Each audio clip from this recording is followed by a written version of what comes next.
Hey, it's Tom from Texas, and it's time for another floppy deep dive. Today, I finally got the tools that I've been waiting for. I got my desolder in and also got my solder, so I am ready to roll, and we are going to take this chip out that is causing me issues for my Commodore 64 and replace it with a socket and put in a new chip and see if that fixes it. So let's get started. Alright, so I'm going to try to desolder this chip right here, my other 6526, because I replaced this one in the second video, but now I need to replace this one here. My desoldering kit has finally came in, and so I have this board set up. Alright, so I'm going to be using my desoldering iron for the first time. As you can see, I've got an X here where the chip is that I'm going to be pulling, so I can keep track of exactly where I'm working and know where I'm going. And I'm going to give this a shot. I got it up to 350, and I'm going to try to see what I can do to hold it. I was told to hold it on there for about a second and then run it.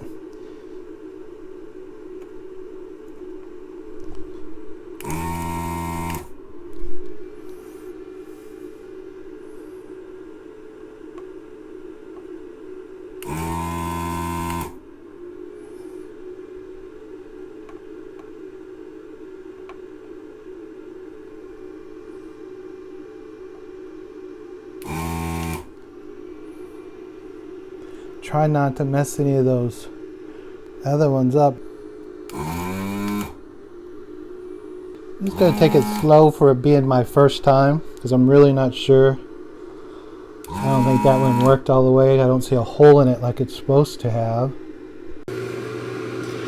Alright, so I'm getting some of them now.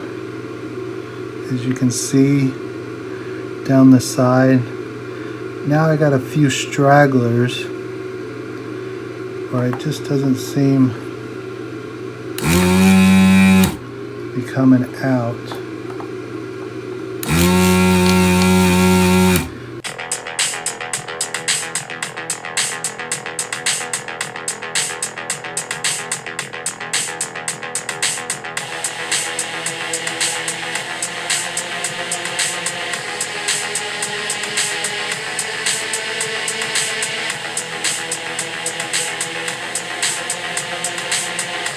Anyway, I got the chip out and did pretty good desoldering for my first time. I didn't ruin too many pins. They're all fine. I need one of those tools that straighten it out. If y'all know that where I can get the tool where you stick it in and it just puts them back perfect, let me know where I can get that. I'm looking for one of those. Anyway, so here it is. The old one's out. I did get it all desoldered and got that removed. Here's the back side. You can see my X on there. My camera crapped out while I was doing it, so sorry I couldn't show you while I was going, but I found with some flux it really made it a lot easier to get the solder all out of there and get that pulled out without causing any issues. Hopefully I did not mess up anything on the board.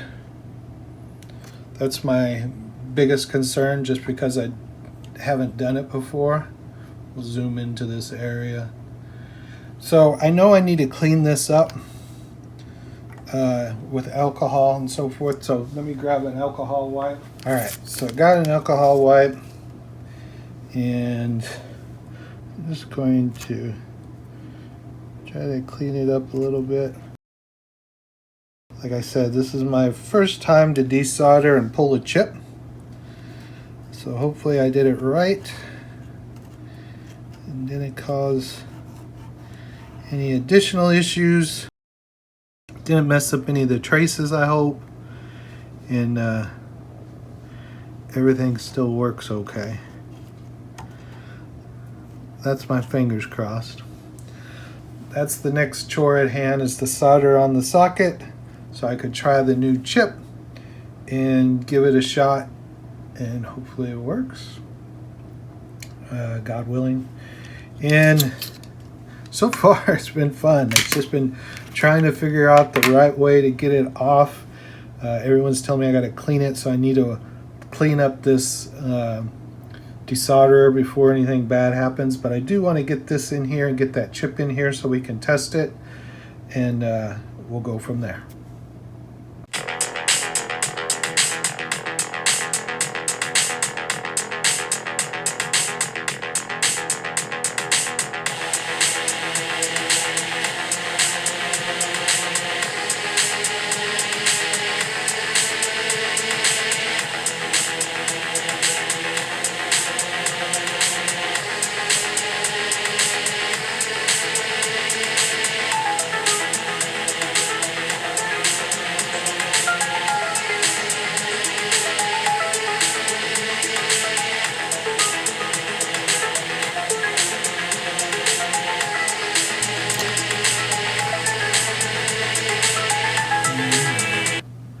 I'm looking at is these chips right here, making sure I got one coming through for every one of them, and I do. I got a soldering iron, I got some solder. Let's see,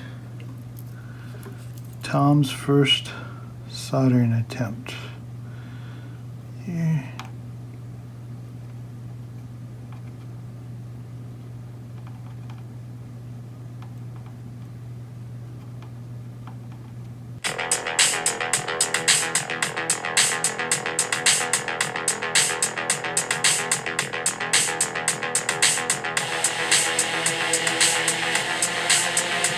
Getting a little bit of rhythm now. And once I get, just need to get a little bit of the hang of it. What am I doing?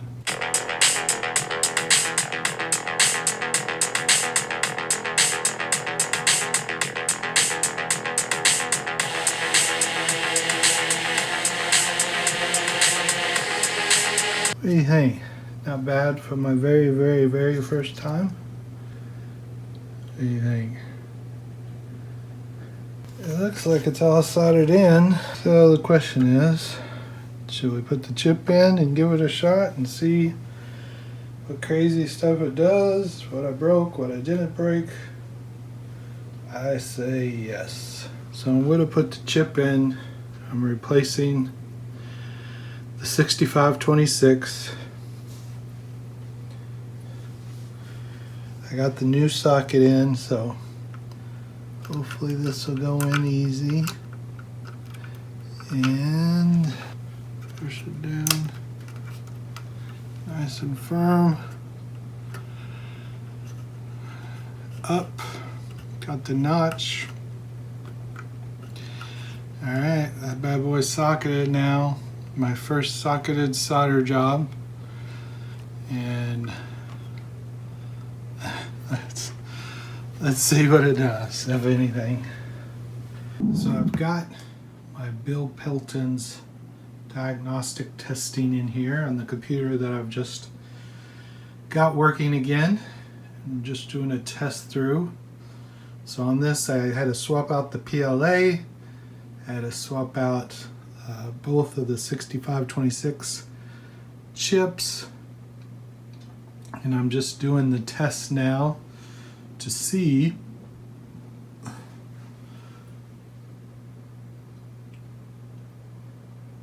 if changing those three things out, if everything's working now, and success.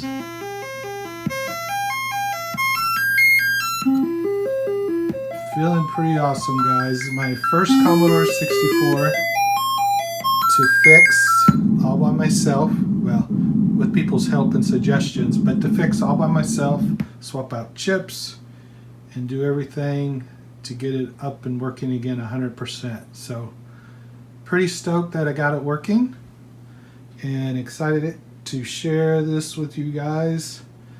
If you followed along on the other two videos, hopefully you like this one and have a conclusion of what happened. So something added to it was a heat sink. I got that chip is the only thing that gets really hot on this.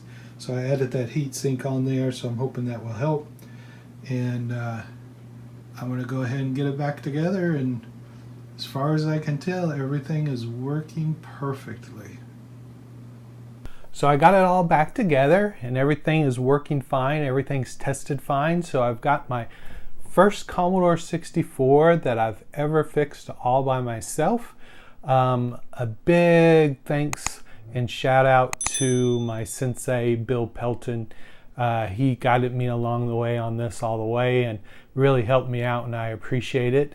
Again, if you want to get his diagnostic tools, just look him up in the Facebook groups, Bill Pelton, and I'll put his name down in the description, and tell him that you saw it here on Floppy Deep Dive, and he'll give you a discount on those diagnostic tools.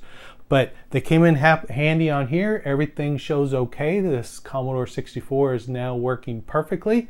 And so I'm pretty stoked that I was able to fix this all on my own. First time that I've ever desoldered, soldered, and swapped out a chip that way. And first time I ever got a Commodore 64 back working again. So happy with the results. And thank you for joining me again on another Floppy Deep Dive.